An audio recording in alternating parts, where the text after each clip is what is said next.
RTV app వార్తల్ని క్షణాల్లో చదివే అవకాశం ఉంటుంది. ఒక న్యూస్ పేపర్, ఒక టెలివిజన్ ఛానల్ మీ చేతుల్లో ఎప్పుడూ ఉంటాయి. ఆన్లైన్ లో ప్రకటనలు ఆకర్షించే విధంగా ఉంటాయి. ఆన్లైన్ జూదానికి ప్రేరేపిస్తారు. ఆ జూదానికి అలవాటు పడినటువంటి కరీంనగర్ జిల్లా గంగాధర మండలం మధురా నగర సంబంధించినటువంటి వ్యక్తి బానిసయ్యాడు. దీంతో 12 లక్షల రూపాయల అప్పు చేశాడు.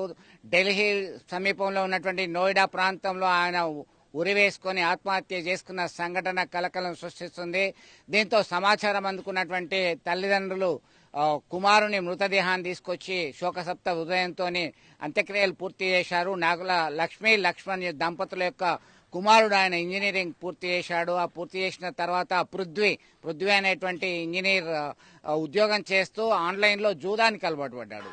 ఒకటి కాదు, రెండు కాదు, ఏకంగా 12 లక్షల రూపాయలు కోల్పోవడంతో మనస్తాపానికి గురైన వెంటనే ఆయన ఇక బతికేందుకు అని విరక్తితో ఆత్మహత్య చేసుకున్నటువంటి ఘటన కలకలం రేపుతుంది. ఇట్లాంటి ఘటనలకి అలవాటు పడొద్దు, ఇట్లాంటి ఆకర్షణీయమైనటువంటి ప్రకటనలకి అలవాటు పడొద్దు అని చెప్పేసి ఎంతమంది ఎన్ని సందర్భాల్లో మోటివేట్ చేసినప్పటికీ, అవగాహన కల్పించే ప్రయత్నం చేసినప్పటికీ కూడా ఈ అందంగా తొందరగా మనకి స్మార్ట్ వర్క్ తో అధిక లాభాలు వస్తాయని చెప్పేసి అపోహపడుతున్నారు చాలా మంది నిరుద్యోగులు, ఉద్యోగులందరూ కూడా దీని మోసాలకి లోనవుతున్నారు. మోసాలకి గురి అయి బాధితులుగా మారుతున్నారు.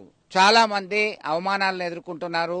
కొంతమంది ఆత్మస్థైర్యం కోల్పోయి ఆత్మహత్యకు పాల్పడుతున్నటువంటి ఘటనలు చాలా జరుగుతున్నాయి. దీని మీద ఖచ్చితంగా ఆ కుటుంబ సభ్యులు వాళ్ళందరూ అప్రమత్తంగా ఉండాలి.